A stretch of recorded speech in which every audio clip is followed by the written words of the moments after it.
নমস্কার, আমরা এখন এসেছি নবদ্বীপ বালিকা বিদ্যালয়ে। এবছর উচ্চ মাধ্যমিক পরীক্ষার ফল প্রকাশিত হয়েছে।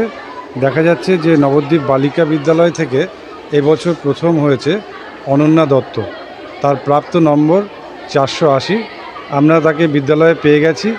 আমরা তার সাথে এখন কথা বলে নেব।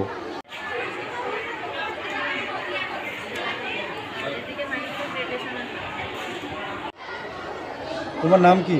আমার নাম অনন্যা দত্ত। তুমি কত নম্বর পেয়েছো? 480। কি সাবজেক্ট ছিল তোমার? বাংলা, ইংরাজি, পল সায়েন্স, ফিলোসফি, সংস্কৃত, কম্পিউটার। কোন সাবজেক্টে কত নম্বর পেয়েছো?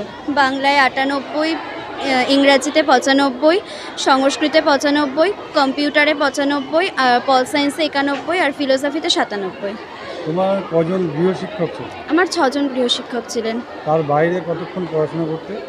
বাইরে মোটামুটি 5-6 ঘন্টা মতন, মানে ওরকম মানে বাধা ধরা না, যখন আমার ইচ্ছা করতো আমি সেরকমভাবেই পড়তাম।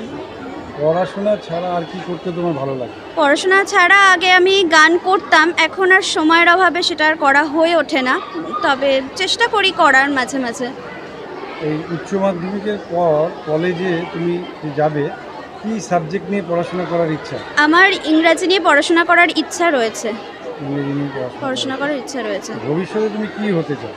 ভবিষ্যতে এখনও অবধি তো আমার শিক্ষিকা হওয়ার ইচ্ছা রয়েছে, তবে যেটা তখন সেই মুহূর্তে আমি যেটা ভালোভাবে করতে পারবো সেটাই, কারণ এখন যেরকম অবস্থা চলছে সেখানে আমি যেরকম ভালো করতে পারবো সেইটার উপরেই আমি মানে বেশি গুরুত্ব দেব। শিক্ষিকা হয় তোমার ইচ্ছা রয়েছে, হ্যাঁ, ফার্স্ট অপশন। তারপরে আমি অন্য কোনো বিষয় নিয়ে ভাববো।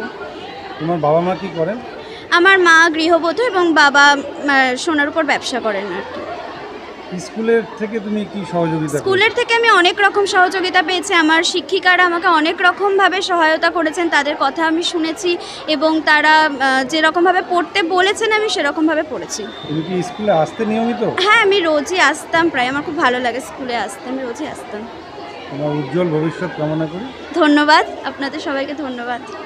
নবদ্বীপ বালিকা বিদ্যালয়ে উচ্চ মাধ্যমিক পরীক্ষায় যিনি প্রথম হয়েছেন অনন্যা, তার বাবা মাকে আমরা পেয়ে গেছি। আমরা কথা বলে নেব তাদের সাথে। আপনার নাম?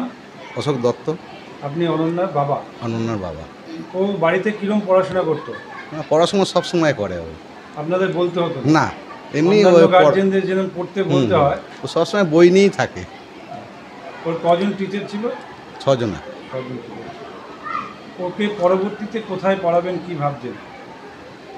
এখন ভাবছি তো, মনে করছি যে কৃষ্ণনগরে। হ্যাঁ। আপনার মেয়ে যে এত ভালো রেজাল্ট করেছে, আপনার কেমন লাগে? আমার খুবই ভালো লাগছে, কারণ আমি মানে ওকে উদ্যোক্তা আর কি। আমি ও বলবে বাড়িতে ওকে গাইডটা করতেন? হ্যাঁ, আমি গাইড করতাম। ওকে পড়ার কথা বিশেষ বলতে হতো না, ছোটোবেলায় একটু বলতে হতো, আর এখন আর বলতে হতো না। ও মানে ওপরে গিয়ে সবসময় ওর চারিদিকে বইপত্র ছড়ানো থাকে, সবসময় বই নিয়েই পড়াশোনা করে, কিছু না কিছু পড়ছেই, এইটুকু বলতে পারি। আপনার নাম? অসীমা দত্ত। আমরা রয়েছি নবদ্বীপ বালিকা বিদ্যালয়ে। কথা বলে নেব প্রধান শিক্ষিকা শ্রুতি লাহিড়ী মহাশয়ের সাথে। এবছর উচ্চ মাধ্যমিকে আপনার স্কুল থেকে সর্বোচ্চ নম্বর পেয়েছে নবদ্বীপে 480 নম্বর, অনন্যা বলে মেয়েটি। অনন্যা দত্ত। তা আপনার স্কুলের এই ভালো ফলাফলে আপনার অভিব্যক্তি? আমাদের ভালো লাগছে খুবই, কেননা অনেক সময় সবটা পরিশ্রমটা দিয়েও কিন্তু আলটিমেট এফেক্টটা পাওয়া যায় না, কিন্তু এবার মেয়ে পরিশ্রমী ছিল, মেধাবী ছিল এবং সে তার ফলটা পেয়েছে। আর সেই সঙ্গে আমরাও তো গর্বিতই, স্কুলের রেজাল্ট ভালো হওয়ায় আমরা গর্বিত।